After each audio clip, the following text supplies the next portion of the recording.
Oh, this is wrong. I'll just leave that shit there, whatever.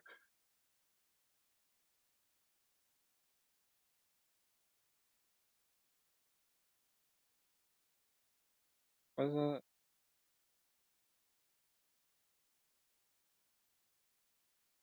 No, not that one, the other one.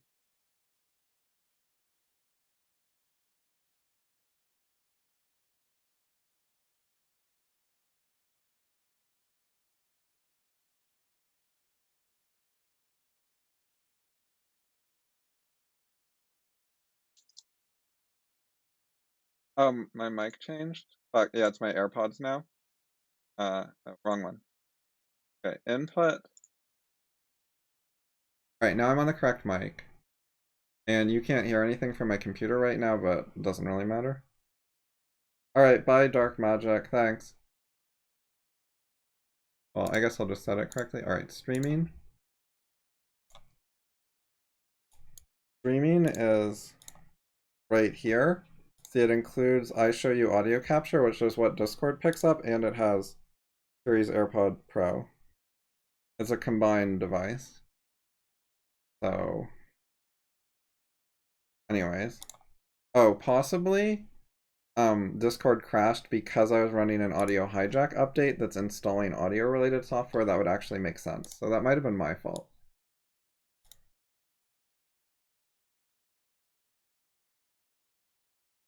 But yeah, if my mic sounds wrong, usually it means that it auto switched to AirPods instead of my large physical mic on my desktop. Okay, Discord. Oh, capture, outputs, output device. Output device. Delete. Okay, output device. Curi's AirPods. Output device. We'll just use I show you, I guess. Now let's try this shit. And start testing.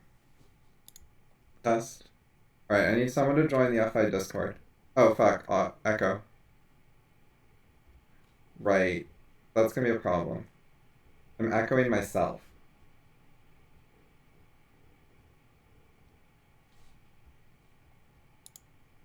Testing? Okay. So I can mute my mic in OBS. It's fuck. Okay, I can mute my mic in OBS, and I think you guys don't have echo, but I'm getting echo in my headset, which sucks ass.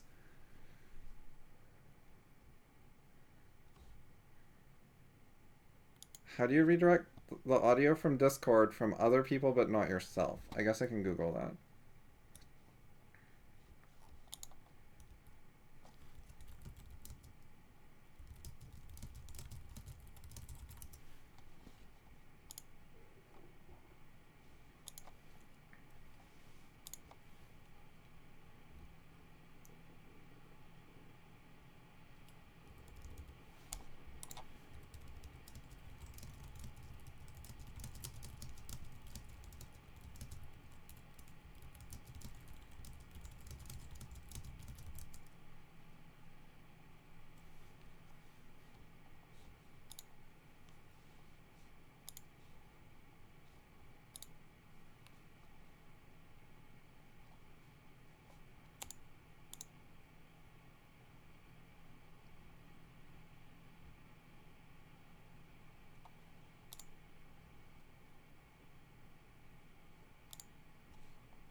Wait, I'm so confused. I hear clicks.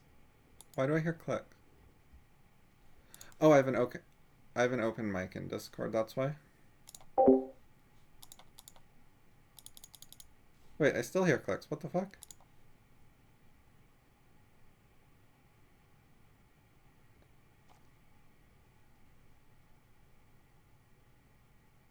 I don't understand. That's weird. How am I hearing myself?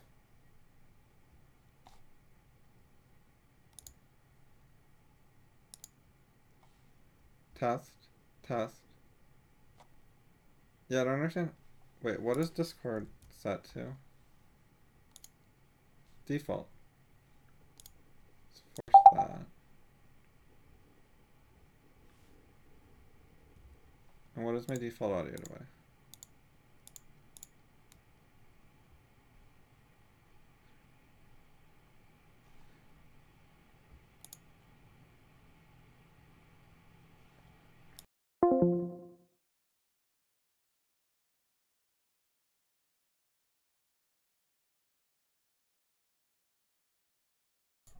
Testing. Fuck, Discord was echoing my own audio and my mouse clicks to me, even though I had muted myself. That's weird. Turn this off. I don't know how to do this shit.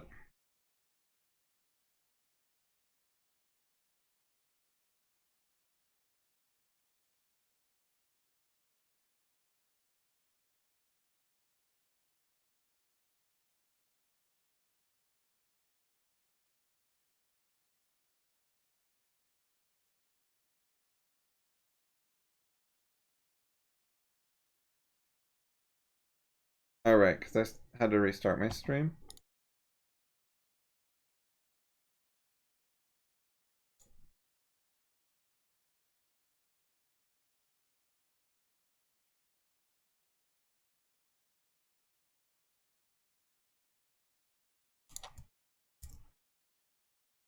I don't want a StreamKit overlay. How to set up separate audio, OBS Studio, Discord. Yeah, something like this. That's a fucking video. Whatever.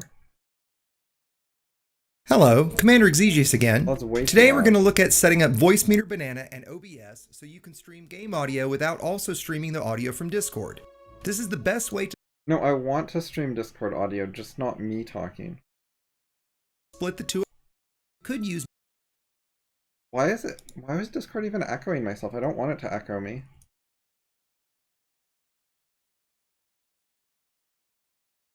multiple output devices if you'd like. Once you have I wonder if it was being weird because no one else was in the channel.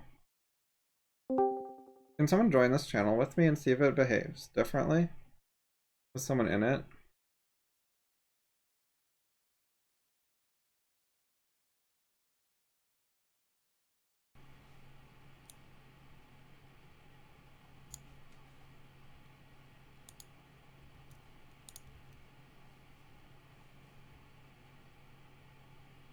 Test.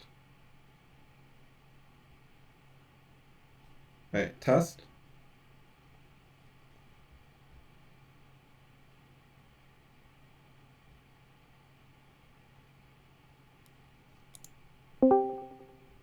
Testing?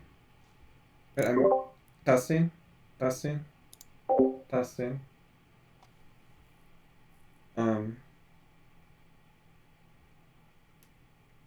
What the fuck? Test? Test?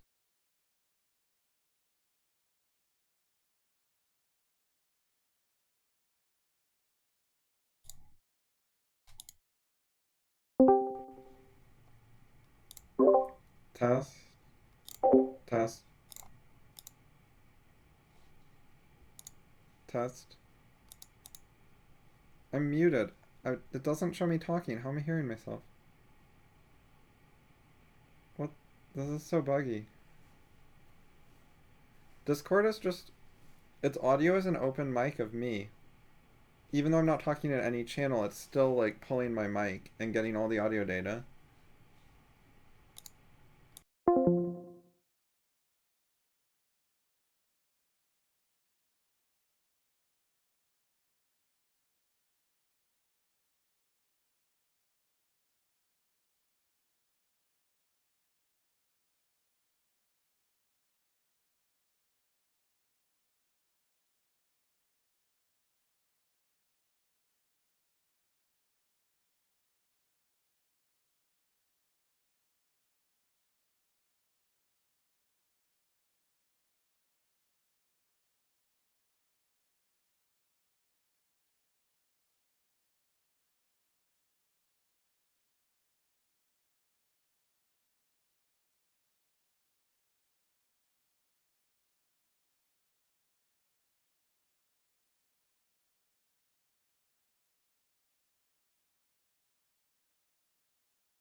about 9 months building this, outside of school and work and everything else going on. Yeah.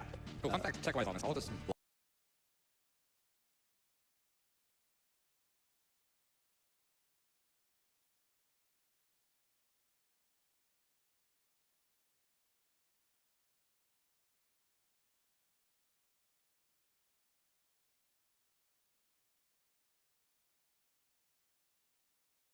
blocks.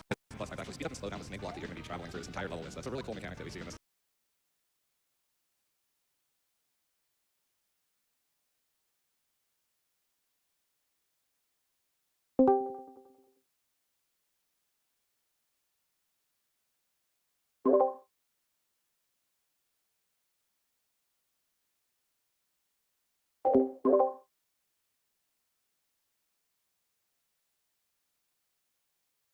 Oh fuck, I had myself muted on my mic. Anyways, this might be working. So I need someone to go into voice chat and say something to me and see what happens.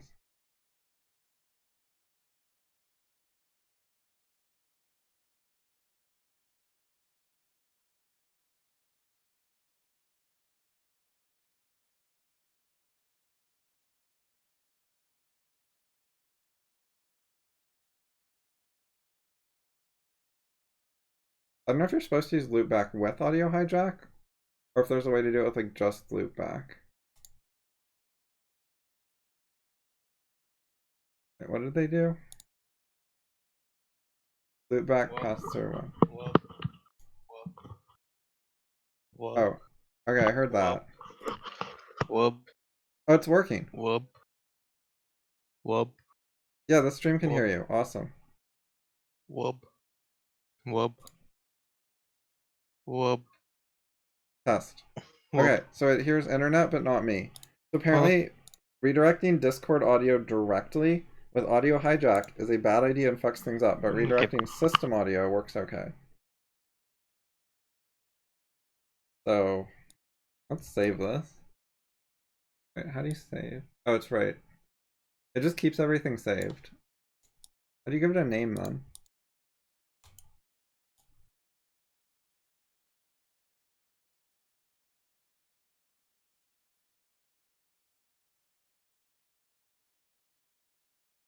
Here we go.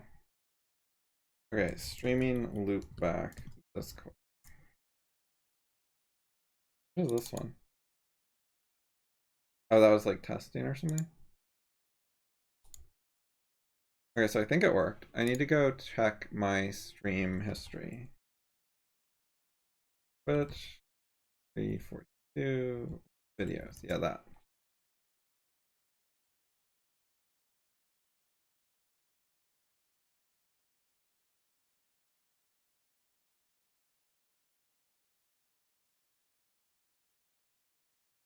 That's not loading right.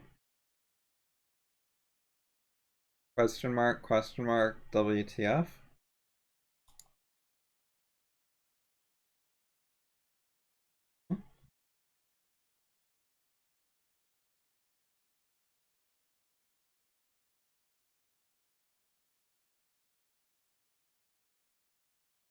Let's try Chrome.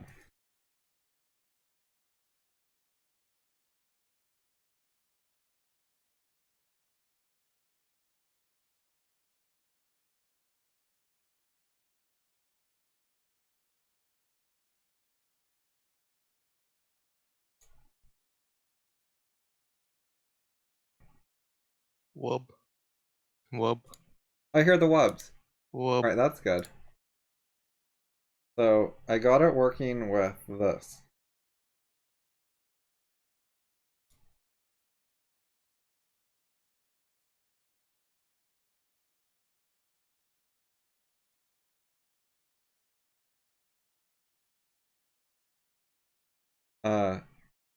Test.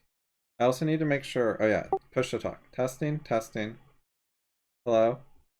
Alright, I'm not hearing echo with my push to talk.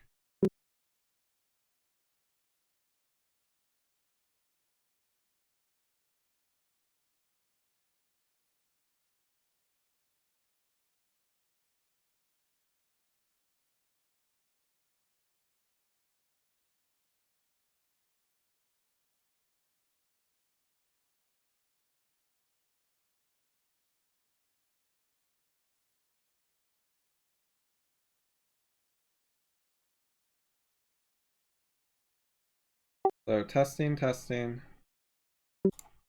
testing, testing, test, test. Oh, the little beeps, that's what it is. Okay. Yeah, it seems to work.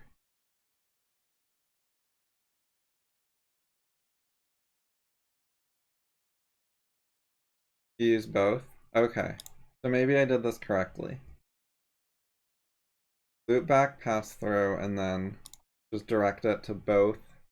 Direct system audio into both loopback and my AirPods Pro, and then, yeah. Let's look at these settings more. Can I just put my fucking headphones in the list? Like, that would be... Oh no, these are mics.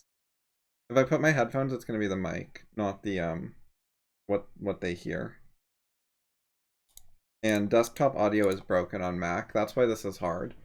The desktop audio 1 and 2 are both just disabled, no other choices. So you have to use mic/auxiliary audio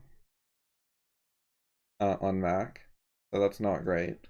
The other way to solve this problem is to get Wirecast Studio, which is like $500, I think. But I'm pretty sure that would work correctly. But I think I got this working, so I can stick with free OBS. I've also used OBS before on PC, so I already knew how to use it in general, so that was the other reason I wanted to use it, rather than learning a new app. But the audio issues are not the same on PC.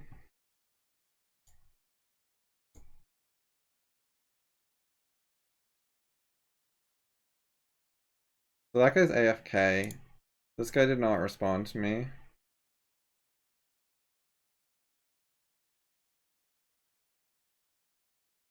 Fucking lame. Okay, so the good news is, if anyone wants to come chat with me on stream in Discord voice chat, it is now set up and we could have a conversation on stream.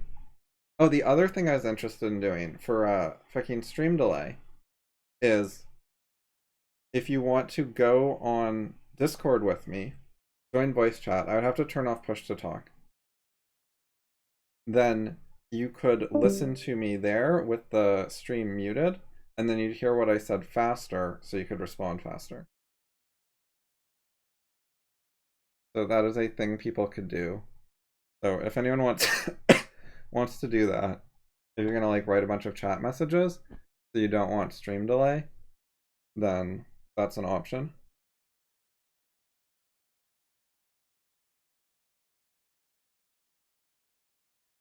Anyway, yeah, they're fucking harsh with the bans, like Jesus.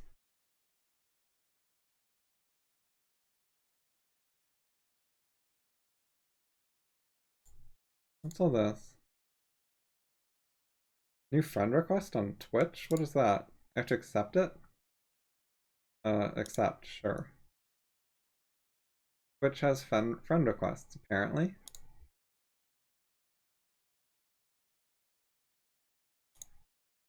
I don't think I ever friended someone on Twitch. I think I just followed people.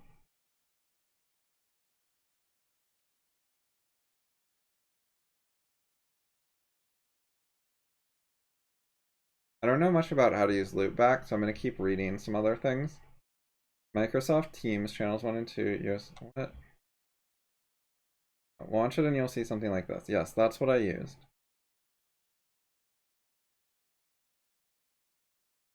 Oh, that's not what we want? They must be doing something. What are they doing?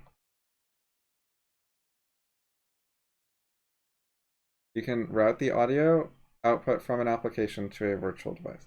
I just wanted to route system audio. And loopback do that. Loopback system audio.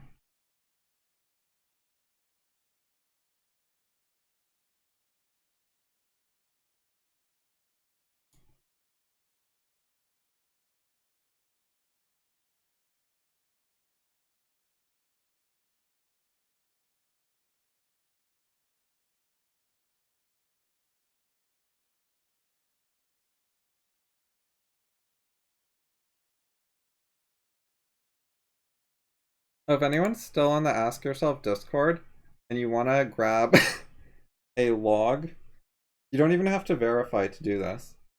Just go in the go in the philosophy channel and grab a log of everything that was said, and then just copy paste it into my forum thread.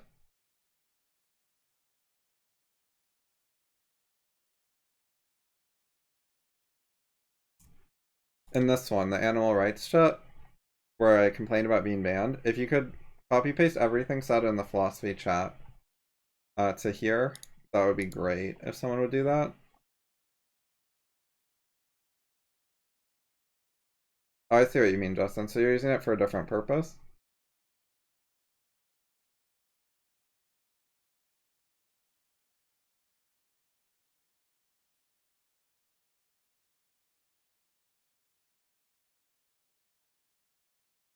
Right, so that's something I could do to have like noise removal while I'm streaming, for example.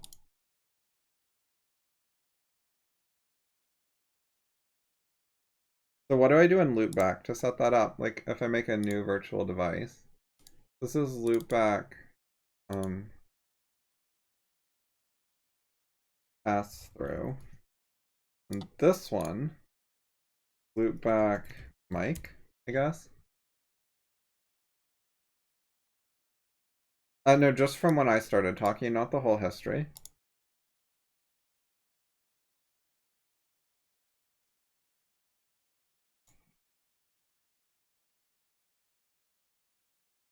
Okay, Justin, what do I do in this? Sources? Do I put my mic here or what? Or do I leave it as a pass-through and just point audio hijack at it?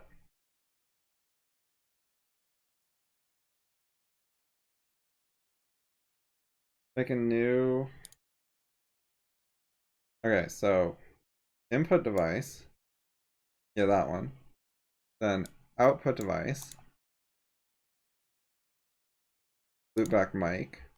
And then I can put filters in the middle. So where are those? Advanced? That's not it. Built in?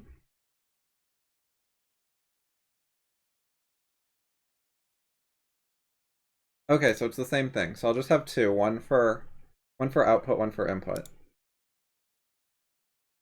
So where's the denoise shut? Oh, here we go, denoise.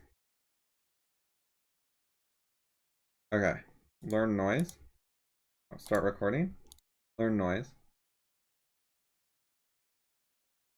Okay. So now, go to my OBS settings and use loopback mic as my mic. Yo, test. All right, I think that's working. Should be working. So now you hear me noise removal.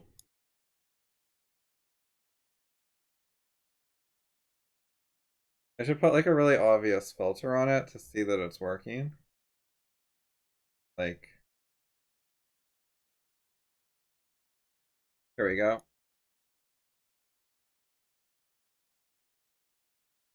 Yeah, that's totally working. When I lower the mic here, then it doesn't end up in OBS. Okay, so window sessions. What device? Do blank session. There we go. Okay. Noise. Cool, internet. Thanks for helping. Justin's messaging me. Is that private or something? No, that's not private, but the previous messages might be. Input device.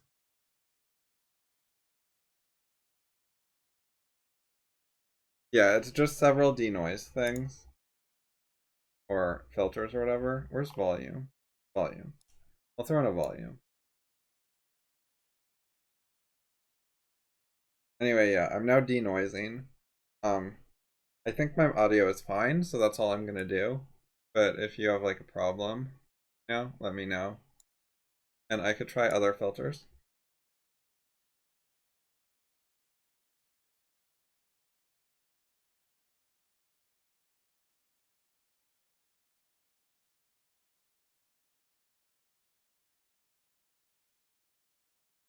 I already have a noise gate in OBS. So you? Wait, that's not where it is. It's settings, I guess. Oh no, it's oh, the noise gate is on. Oh yeah, it's on here, right? Filters. Here we go. I have noise suppression and noise gate. Oh, I have noise suppression. Okay. Yeah, so I already have this shit in OBS anyways. I don't think I really need this, but I was trying it out. So it's good to have that.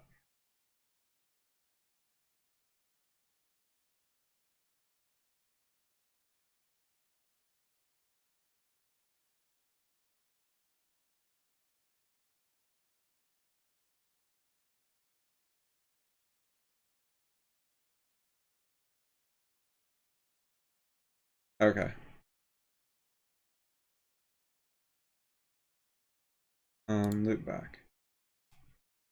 Okay, so if you're not running audio hijack, then your loopback just doesn't work. Is that correct? There's no way to like make it use my mic by default if I'm not running audio hijack or something, so it doesn't break.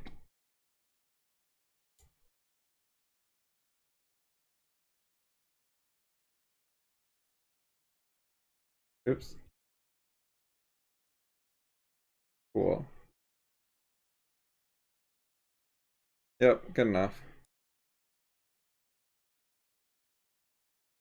Go refresh these again. Ooh, I got a Reddit message. Oh, it's on the Talib stuff?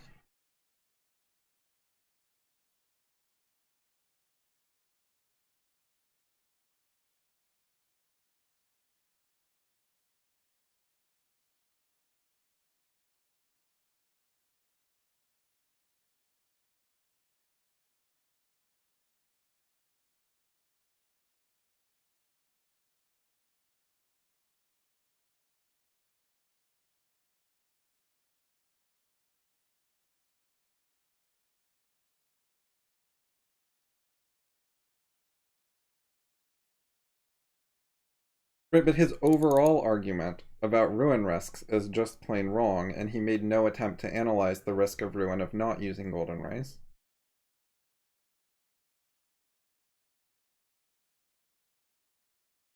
Pretending that golden rice is not important is something I didn't really go into, but Talib did not seriously go into that either. Okay, so this guy's agreeing with my main point. As far as I can tell, that's just silly and totally unjustified. Well, yes, then Talib and all those other co-authors should not have published a paper making that argument, so fuck them. And also, they're the kind of people who say, imbecile, read our paper, without even linking their paper. Okay, Justin, got it. So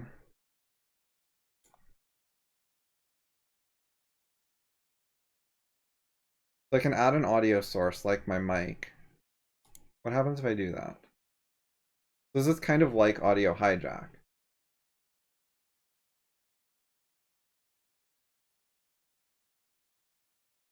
Can I add filters? Oh, I added a channel. That's not what I wanted.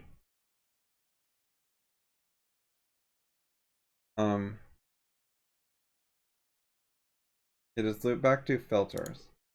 It looks like a no. Monitors? What is this? What are monitors? I literally don't know what those are. Loop back manual. Search this manual. Search. Monitor. Monitors. Direct your audio from your virtual play device to play through a secondary audio device. This can be useful for monitoring. Oh, okay, I got it. So it's similar to my I show you thing.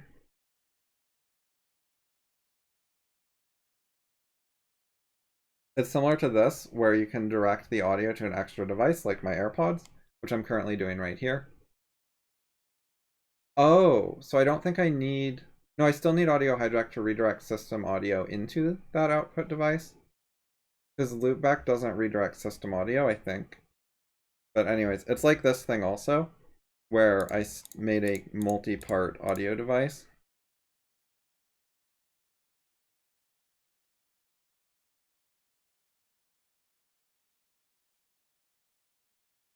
Oh, let's bump this up to 48,000. Anyway. Okay, so you can put monitors. Notes on pass-through.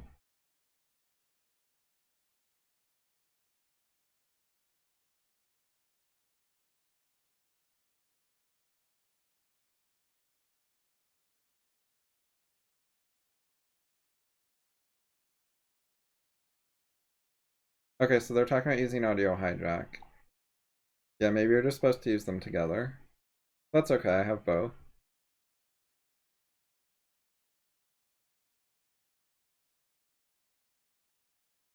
So I think it doesn't do filters, basically. Like, the extent of what it does is maybe setting volume.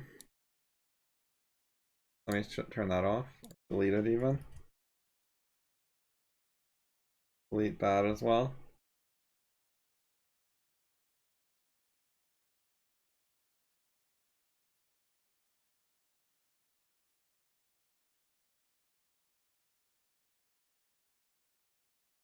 So sources, additional settings, volume sliders, mute, checkbox, removing a source. Okay, yeah, there's not much stuff. You kind of need to use audio hijack. That's what I'm getting here.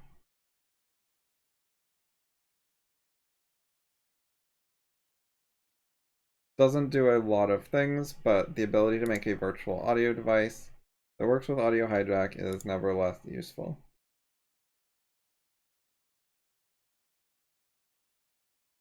I still want to search for a loopback with system audio and look at this blog post a little. Oh, that's not it. This is it.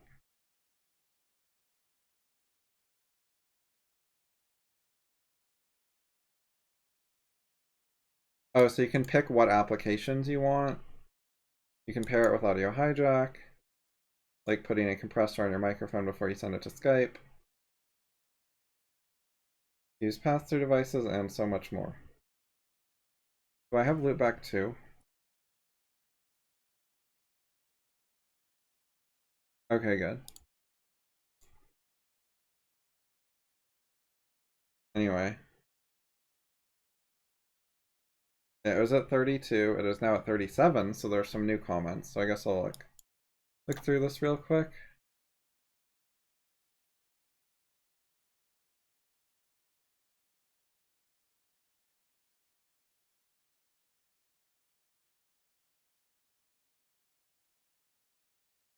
Can you point me to a community that actually reads the things they're commenting on? You failed to read both the article refuting Taleb and Taleb's article. Oh hi, you seem to want to interface. Unfortunately, I'm not available. What? That guy's just a troll.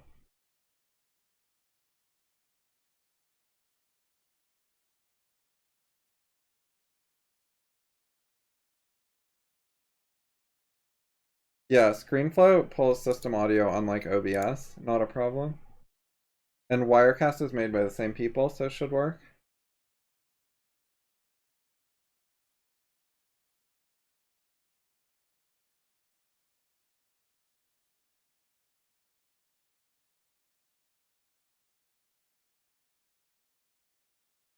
Yeah, if anyone wants to ask for me to be unbanned on the Ask Yourself Discord, at the risk of being banned, obviously, you know, feel free. You can give it a try. I was planning to talk to them. You could maybe ask how you're supposed to do a literature debate when you're not allowed to go silent for a minute, given that you would need time to literature. So, if the debate is going to involve time to read things, how exactly do they expect time pressure to work? Like, it makes no sense. If you want to ask them that, that would be awesome. Just make sure to copy paste whatever you say somewhere before you get banned and don't have access to it.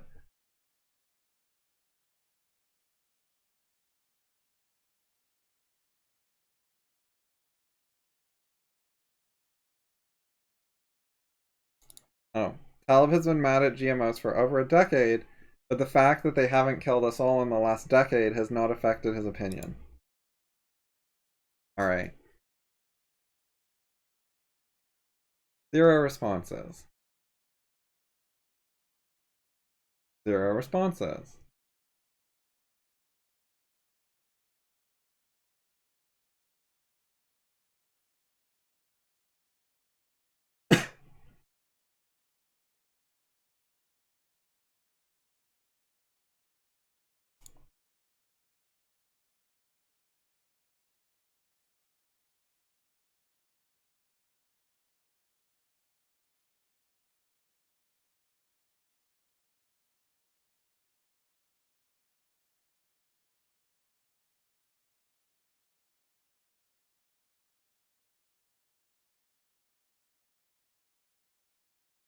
Maybe in the long run.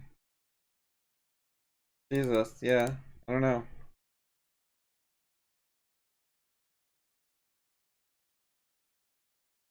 Okay, so I can still use my I show you thing in general, because it's a little easier.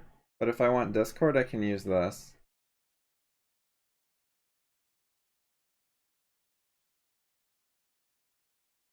Well, I never said I would debate whether cows are robots. I only said I would debate literature. And I did not agree to time pressure or have any knowledge that someone was going to initiate time pressure.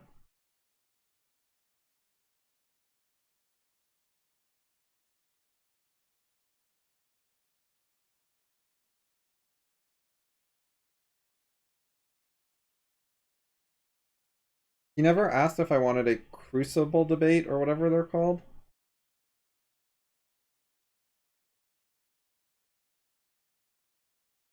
Right, Stalin had like a lot of those with the potato famine. Like, greater than 10 million.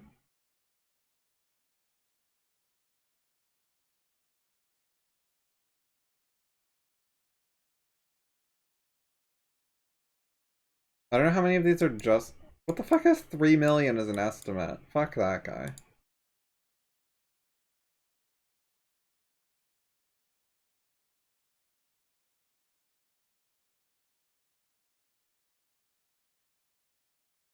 I just want the Ukraine famine.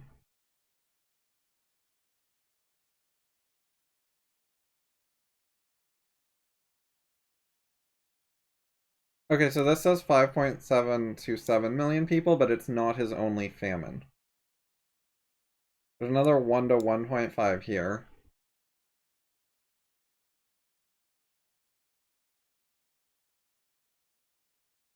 And like, how many of the people who died in labor camps died of nutrition failure? Does that count?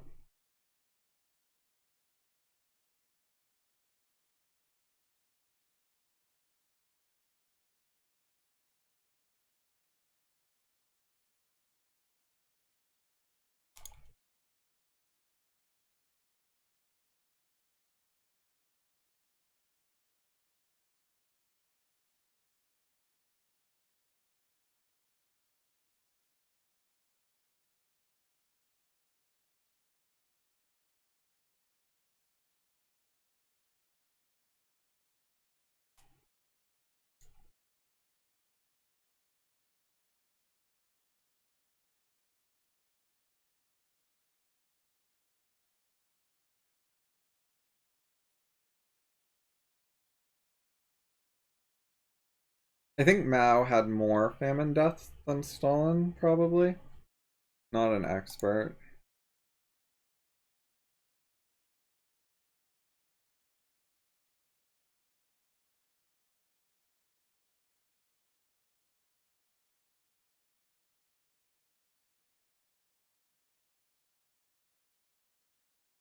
Extent. Yeah, this is what I...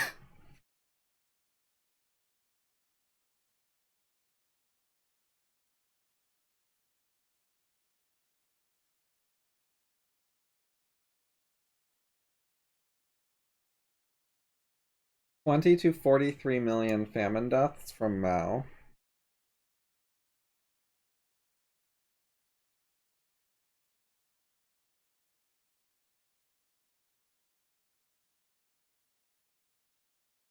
The Chinese government admitted to 15 million. That's a lot.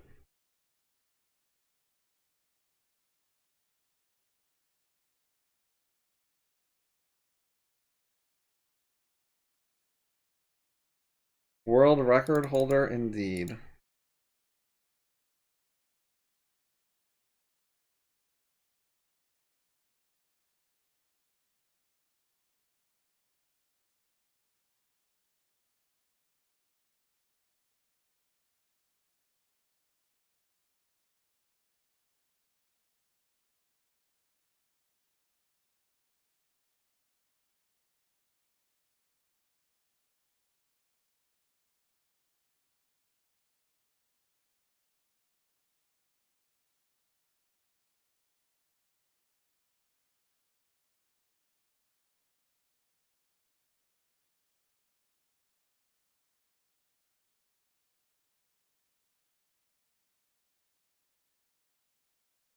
Wait. Testing?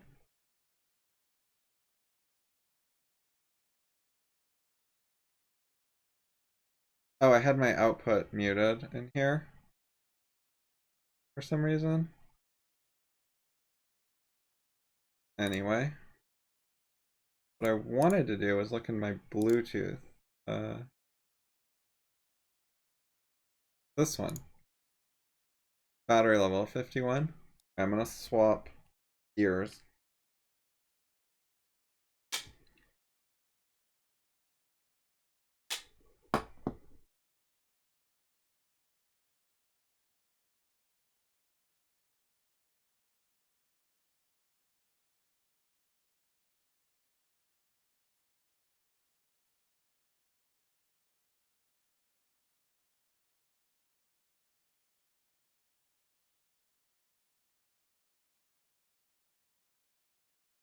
Okay, so I think basically I used loopback correctly.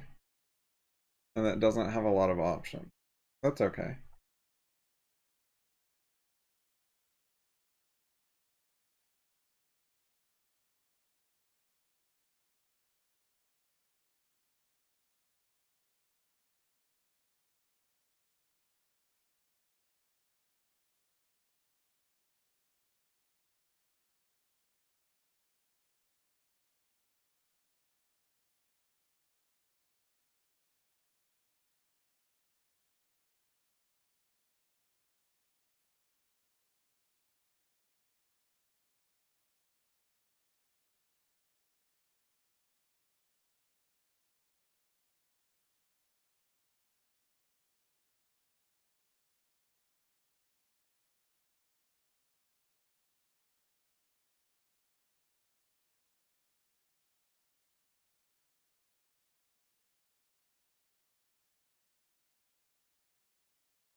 I want to see how long I've been streaming. Okay, so it's an hour 22 plus 47.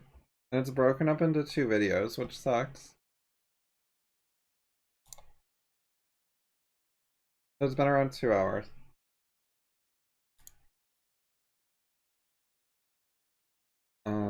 Alright, let's watch this.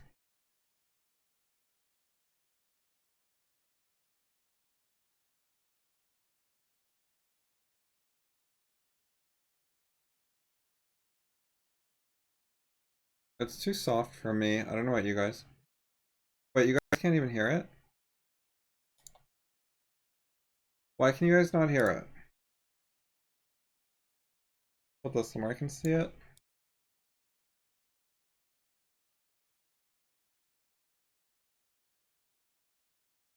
Okay, so I see the audio going into the device.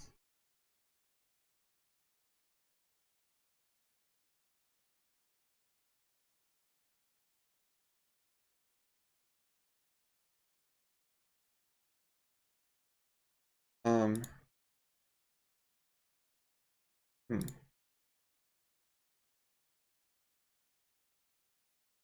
Let's try this. Oh, you guys can't hear shit. It was working earlier. Is my audio hijack still running? Yeah, it's running.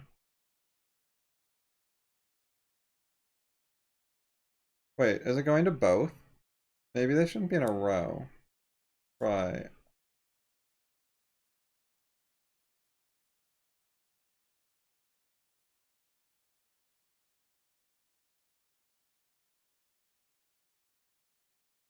For that.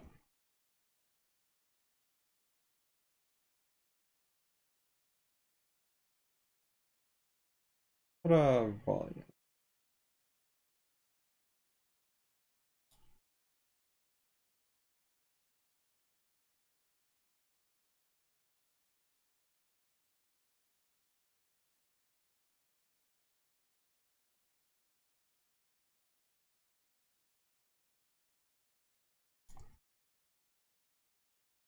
Okay, but you guys aren't hearing anything. So...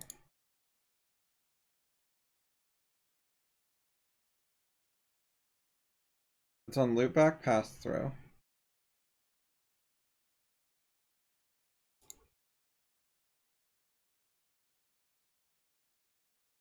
Let's restart this. I know I edited it in loopback. So test.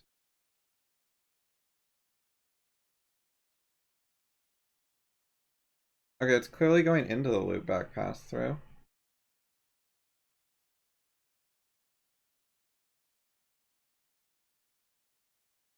This on screen. Settings. Audio. Loopback pass-through. This is not picking shit up.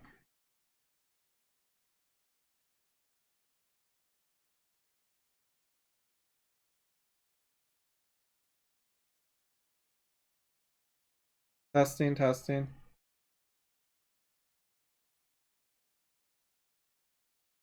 When I hit the dot, it was being picked up here earlier, so it's just not working. So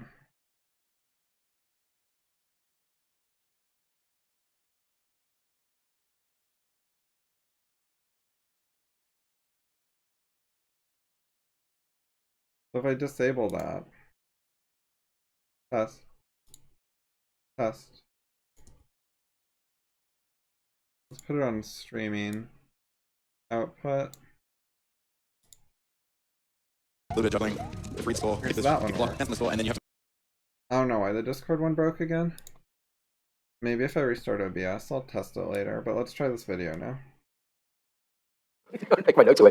In any event, it's a pleasure being here, and it's always a pleasure to remember Jewel and Ed. It's hard to know what I can add concerning atmospheric dynamics to what's been already said, but I'll give my gloss on it. And, meteorology as a scientific discipline, at least at the theory end, was traditionally divided into dynamic and physical meteorology. I don't know why oceanography put dynamic oceanography as physical oceanography, but those are the quirks of history. This is a picture of Jewel.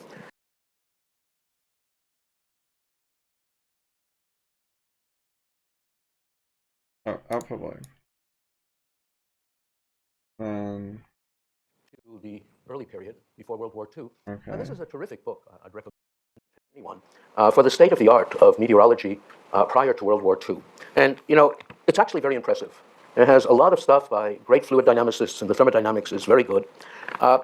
It displayed two approaches. I'm not going to be very precise about it, but there was work on meteorology by what I loosely call fluid dynamicists. There are people like not only Laplace, but Lord Rayleigh, Horace Lamb, Ludwig Prandtl, G.I. Taylor, Theodor von Karman. Interestingly, all of these people did contribute to dynamic meteorology. It was broadly understood as a source of meaningful problems.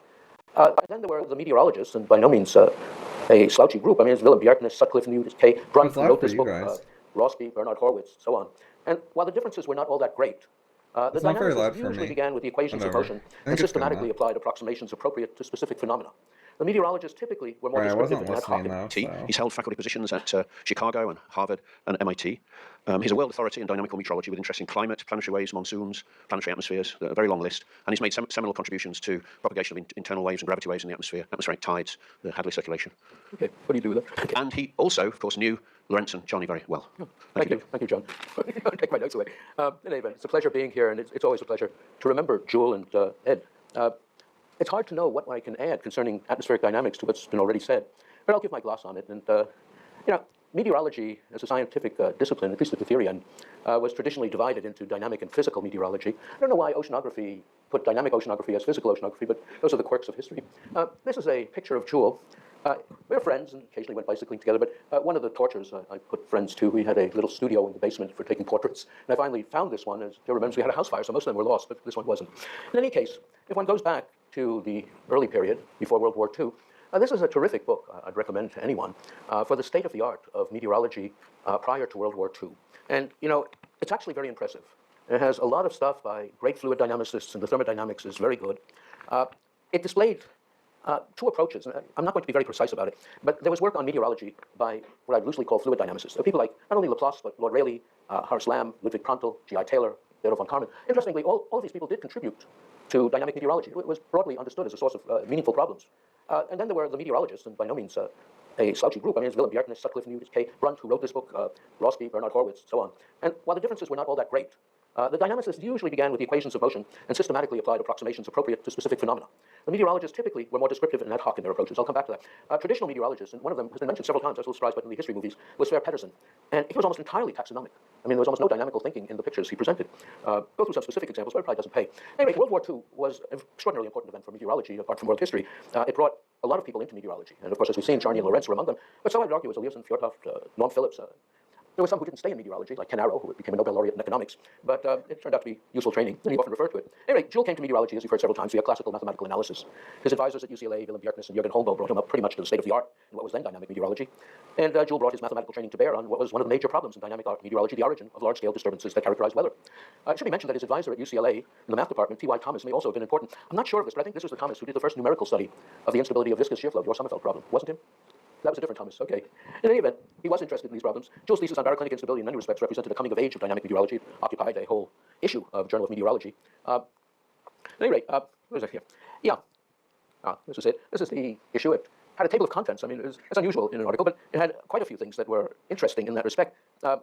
It included the math that Joe mentioned, and it was, how shall I put it, John Marshall looked for this on citation index and has a huge number of citations, largely from the mathematics community, which is a little bit surprising. But what I'd refer you to, of course, and this is what I meant to speak on, when Joule died, we did prepare a memorial volume. And I would suggest to anyone who's interested, there are a lot of materials in this, including Joe's, I don't know, how would I characterize it, his loving description of the baroclinic instability paper. But there are also very nice reminiscences by Norm Phillips, Ed Lorentz, and there are, of course, George Plotzman's interviews, which were terrific.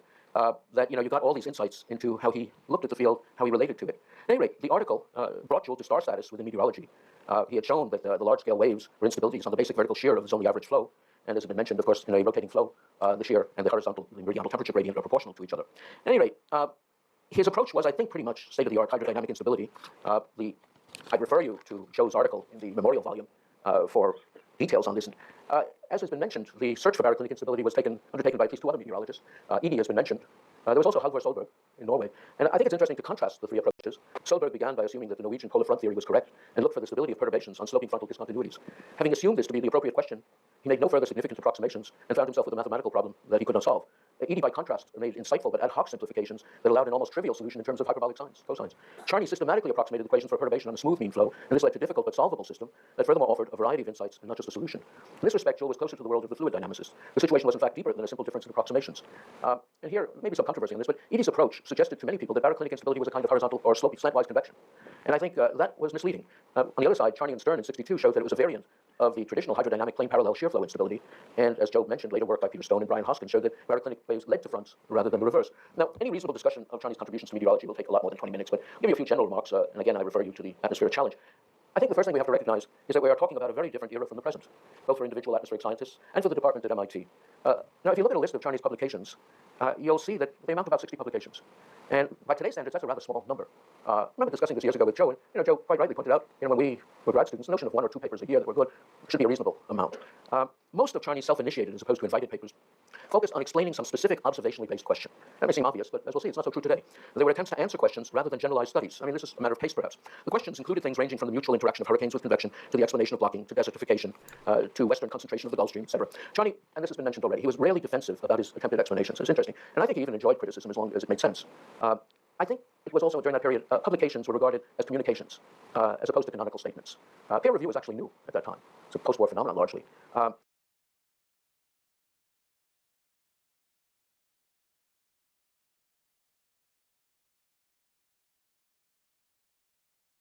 Turn down your volume to 0. Turn back up. See if that changes anything. If you go back to the 19th century and read the papers by Kelvin or so on, or even Lamb's book, these are discussions. Lord Rayleigh's collected works also. You would imagine, many of you, that you would be looking at more formal papers in that previous time. Quite the reverse, you're looking at conversations. And that's quite remarkable. Joule, as has been mentioned, always encouraged others. Almost always, Charney's papers branched into other questions. That was one of the remarkable properties. I think Joule was primarily someone who thought about the subject. In the following sense, it was common for Joule to use one paper to peripherally present thoughts on a variety of issues that others would have devoted many papers to. Indeed, Charney's papers were generally the stimulus for many papers by others, and even papers that were more general had specific practical aims. For instance, his paper on the scales of atmospheric motions, which developed quasi-geostrophic approximation, and in turn allowed much progress in dynamic meteorology, I think was done to filter gravity waves from the equation, so to enable early computers to stably integrate the relevant motions. His lovely paper on geostrophic turbulence explained why turbulence in a quasi-geostrophic system was actually closer to two-dimensional turbulence than three-dimensional turbulence, and allowed upscale cascade. That setting didn't seem to do anything.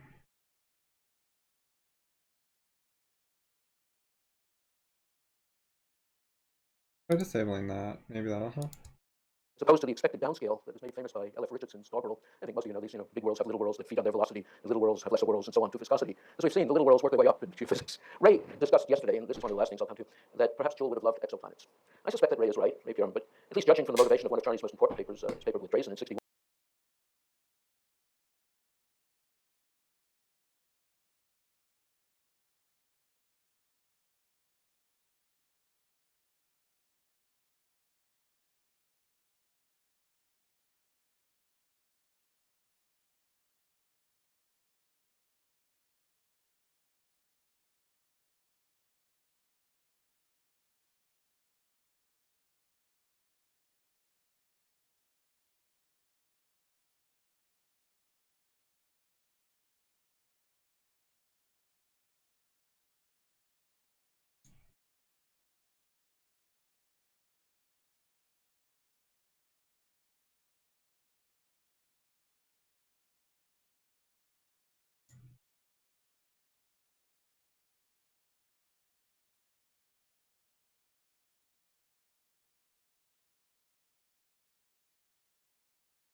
Wait, what the fuck?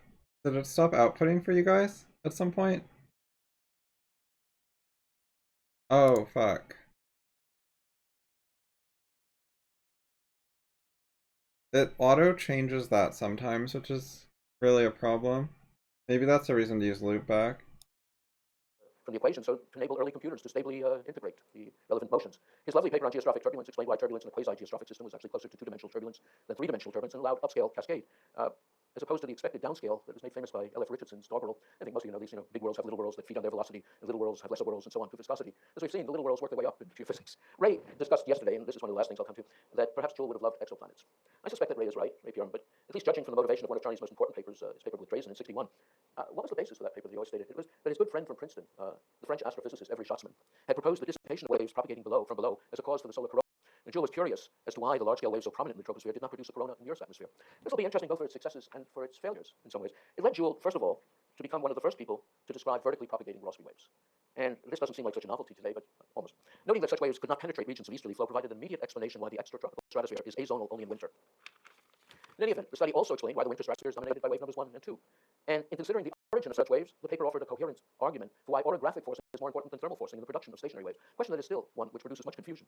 Finally, they completed the work of Eliasson and Palm by showing why and under what conditions stationary waves satisfy the non-interaction theorem. The non-interaction of eternal Rossby waves is in fact commonly referred to as the Charney-Drazen theorem, but sometimes subsumed under Eliasson and Palm. However, Bob Dickinson showed some years later that Charney and Drazen failed to show that internal Rossby waves could not reach the upper atmosphere. It was still later shown by myself and Mark Schober that internal Rossby waves would nonlinear saturation would prevent their becoming a corona.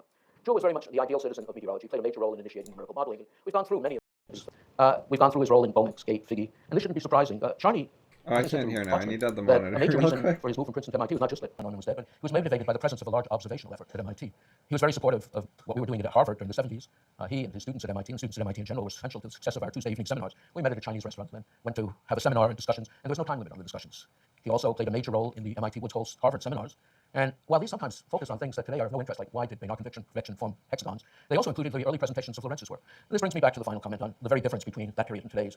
At the time, I mean, Yeah, so maybe I should do it this way and just route all the apps that I actually use for playing audio on stream and put that in OBS.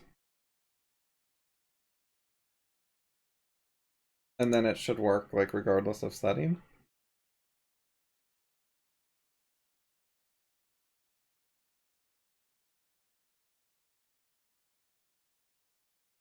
Oh, mute when capturing. Right, and then I need the monitor. But I could also turn off mute when capturing, and then it would output to my normal headphones in addition to this, I think. Like, I think this will work too if I put it on. Yeah, that should work. there were only a handful of active departments of meteorology, and MIT's was clearly preeminent. There was absolutely Okay, yeah, so that works. I'm gonna turn off this mute with capturing stuff and keep the monitoring off for now.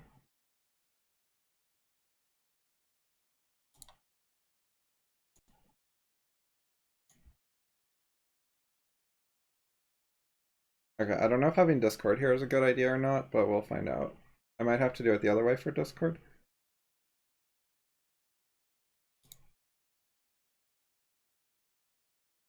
no question I knew.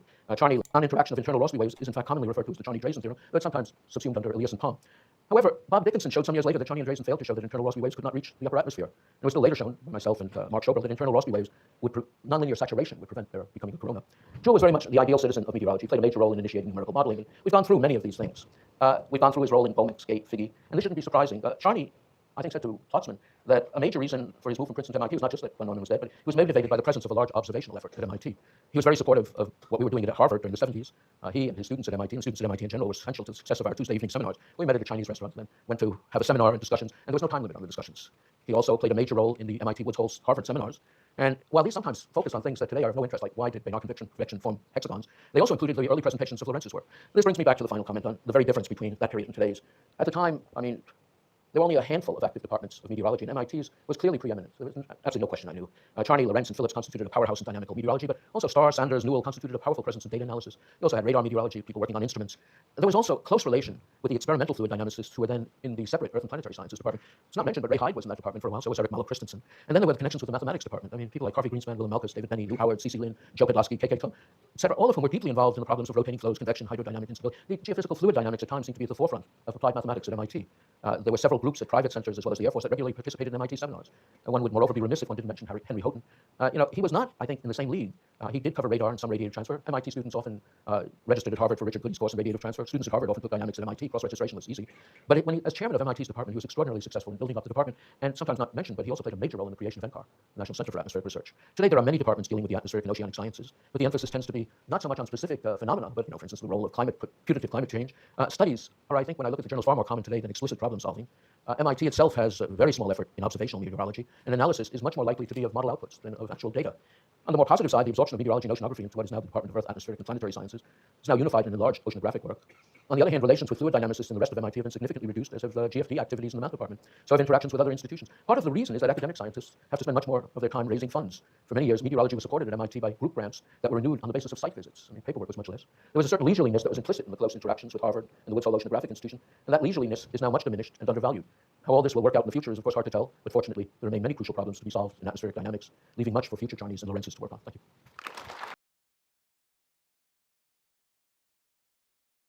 I listened to a bunch of Linzen videos recently. They're pretty good. If you're curious about him,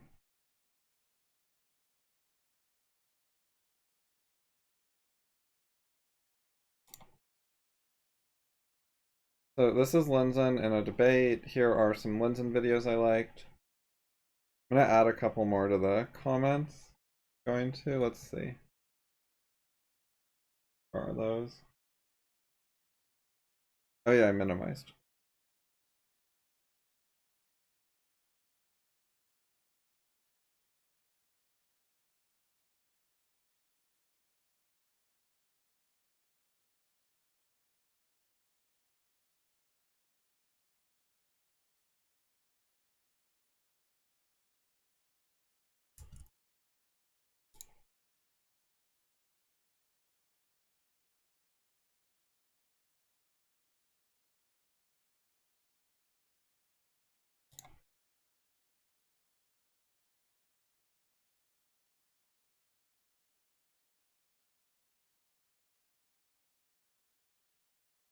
Okay.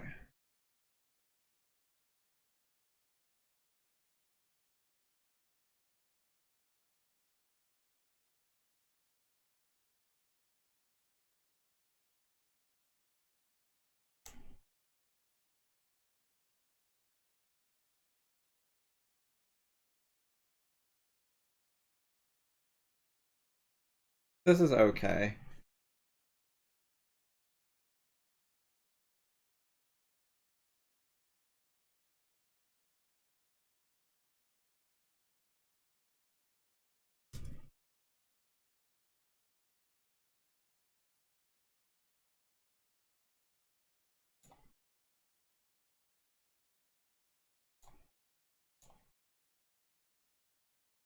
Okay, so then now there's some more links and comments, and that covers everything.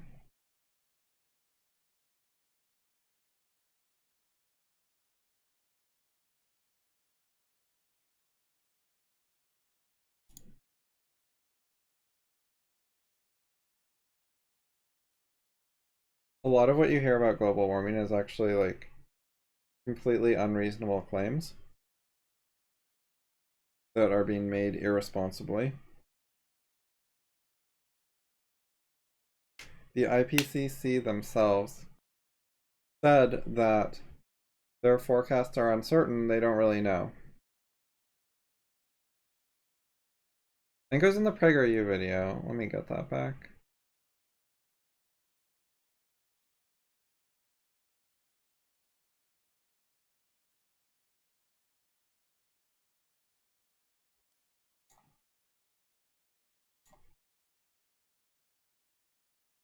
Is it in here?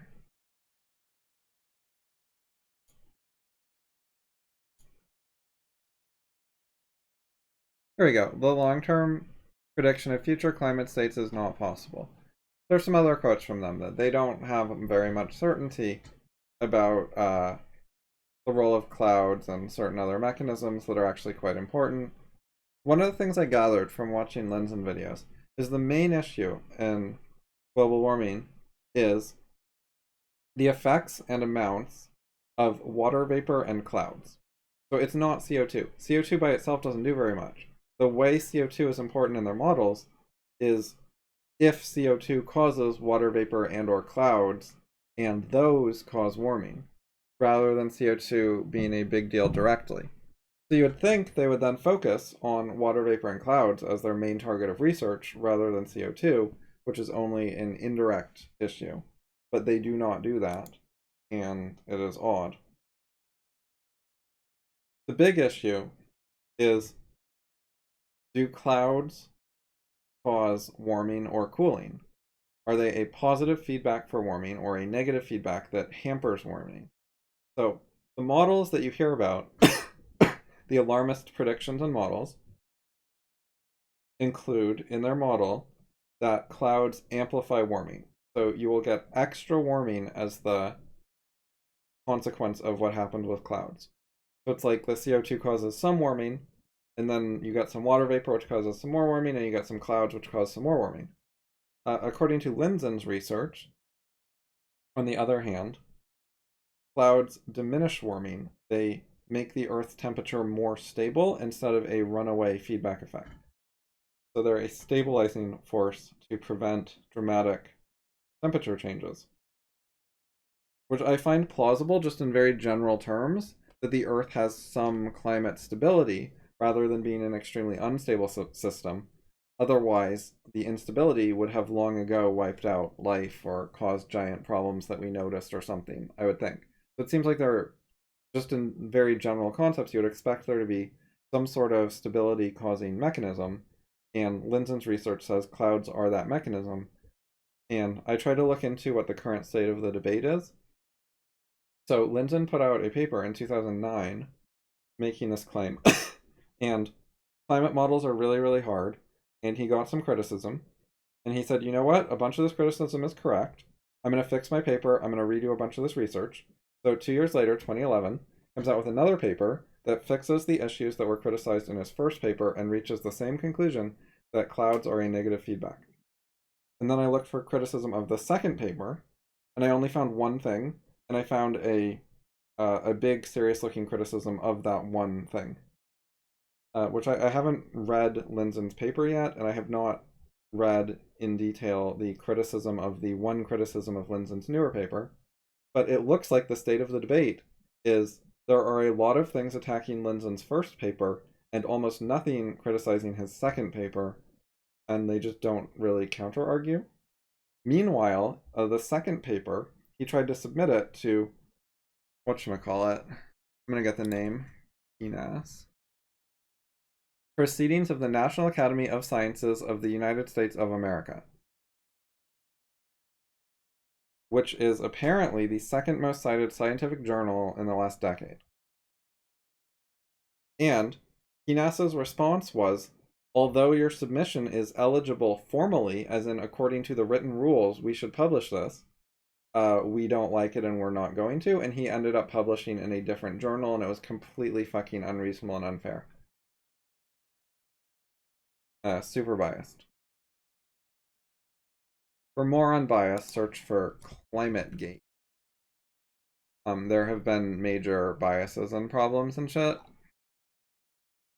But you have to be careful what you read, like The Guardian, The Telegraph, skepticalscience.com, factcheck.org, Conservapedia, Wikipedia. Everything here but Conservapedia has a major left leaning. Forbes, depends who's writing, don't know. Larry Bell. ClimateGate, not English. Real Clear Politics. This, I think, might be more center-right.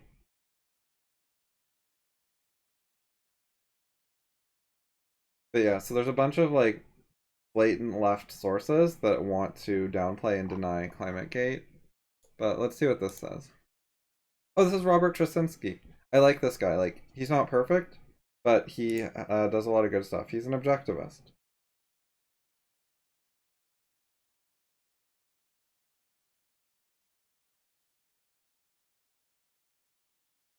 Okay, so 2009, a bunch of discussions behind the scenes got leaked to the public,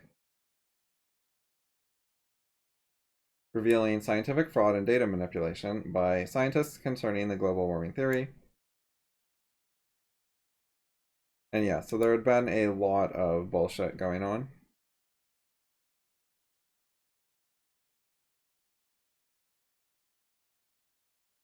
This is a right-biased site. It's not an amazing source, but it's better than the left-biased sources.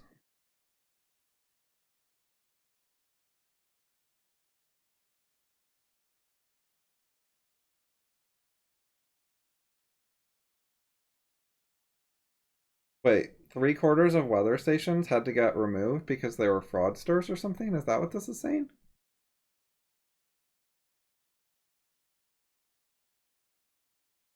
Manipulate all data centers worldwide, including NOAA and NASA, conspired in the manipulation of global temperature records to suggest faster warming. NASA's two primary climate centers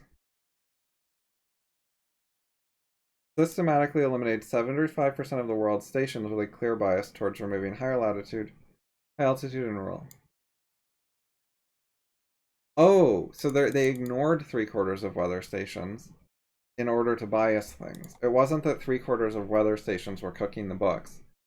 It's that these people used figures from 1/4 of the weather stations.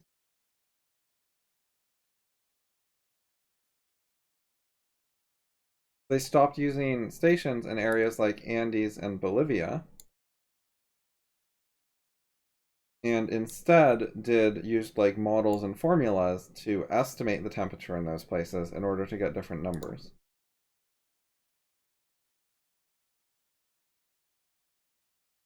The primary issue is data manipulation. Also, a bunch of fraud.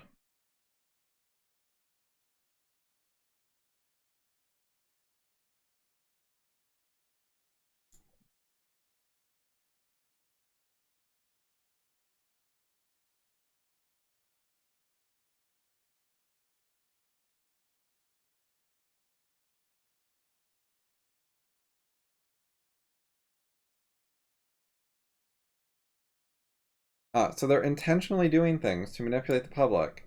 They're adding in certain temperatures in certain places to hide the decline. And they admitted in writing that they were trying to manipulate the public.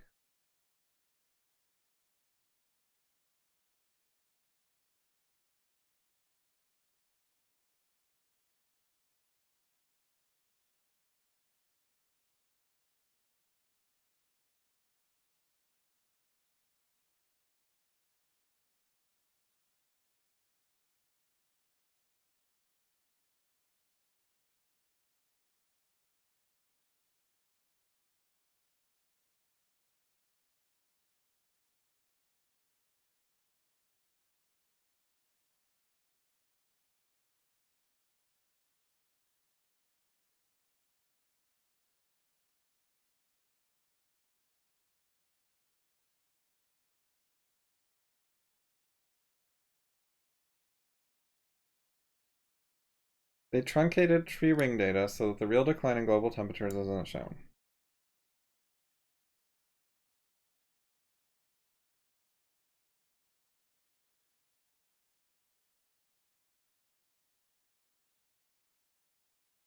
And they tried to use Wikipedia in their manipulation of the public.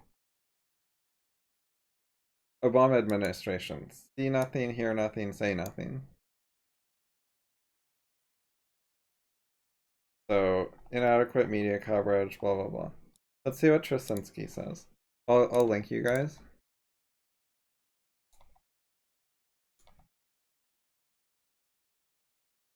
I'll link this shit on my blog too.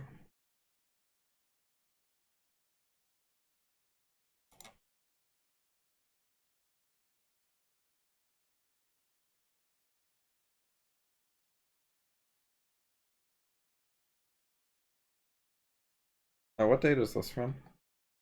2009. Okay.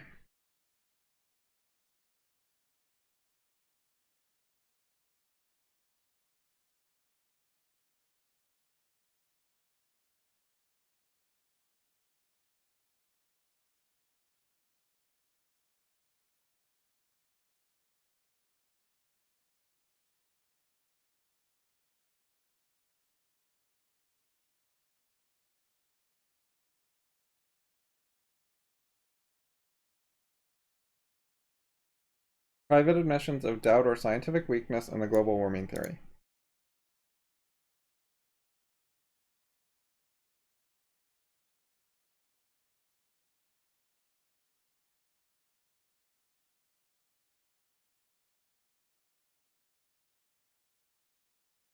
Oh yeah, I need to test this voice thing. See if I get echo. Testing, testing.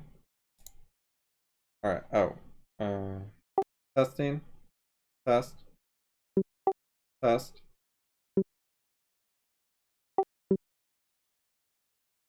Okay, I think it's going to work okay. The current setup. Okay, he's not linking a comment. He didn't write something. It's just my blog post. I guess he's gonna write something about it.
Anyways, what was I doing? I was doing something.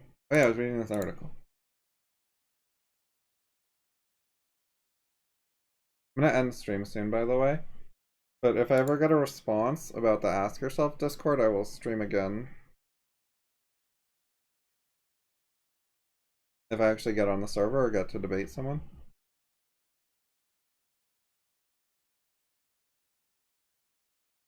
I don't know, they're very debate centric instead of truth seeking. Seems kinda lame. And very audio focused.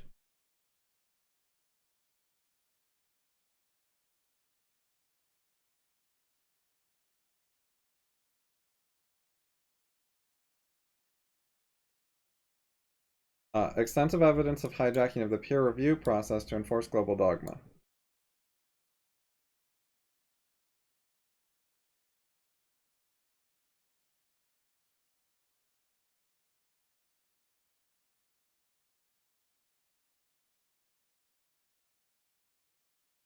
Conspiring to evade legal requests under Freedom of Information Act for their underlying data. It's fucking ridiculous when scientists don't share their data, by the way. Like, I don't understand how you can take people seriously when they're like, here are our conclusions, but you can't check our data.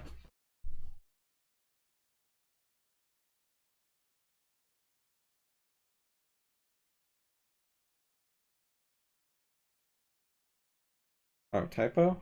Right.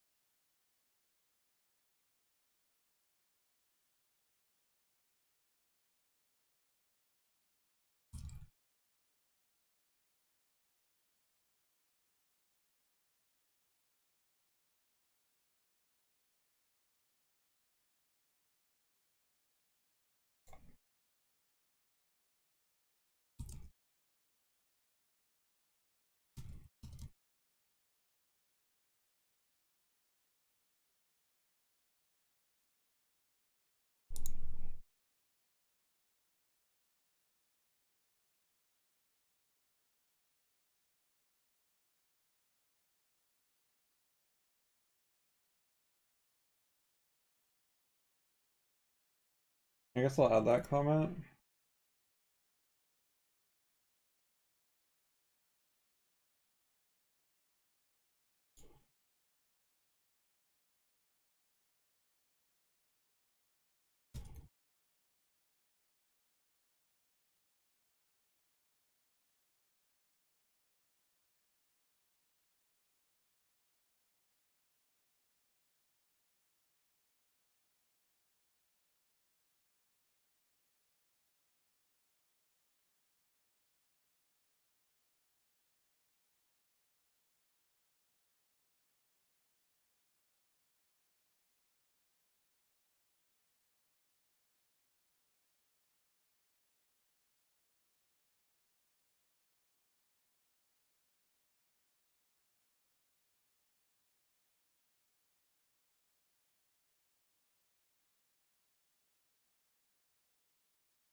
Laissez-faire capitalism is a more ambiguous term in regards to what sort of legal system there would be, but the standard theory is you need a legal system that protects against the initiation of force, that outlaws violence, threats of violence, and fraud, and enforces contracts. And capitalism is supposed to have a legal system that does those things and makes them like relatively easy to do, to the extent that the enforcement actually happens instead of wide-scale non-enforcement.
They just try to get everyone they disagree with kicked out of the journals and unable to publish so that they can say there's no legitimate dissent. Fucking bastards.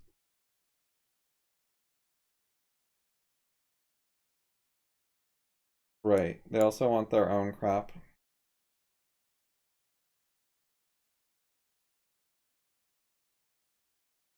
All of them know the sorts of things to say without any prompting. Is a fucking quote. These people are such bastards.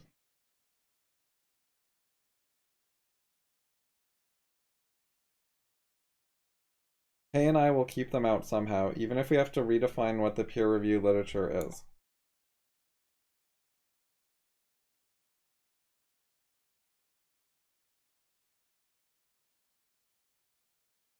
They claim that realclimate.org was a neutral platform, but their emails boast that it's in their pocket. Use Real Climate however you think would be helpful. We screen the comments.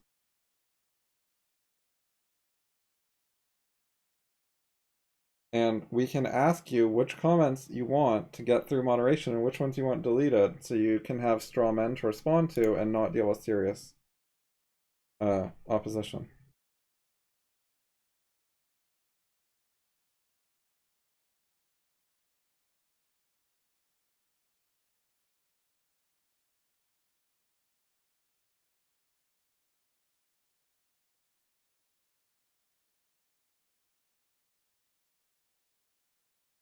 I agree, it's criminal, and that's important. They're stealing from the taxpayers and the governments, they're committing frauds. Big deal. Scandal of the century should be thoroughly investigated. I don't think a whole lot has fucking happened. I mean, my fucking search finds this from 2009. Oh well.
Alright, later.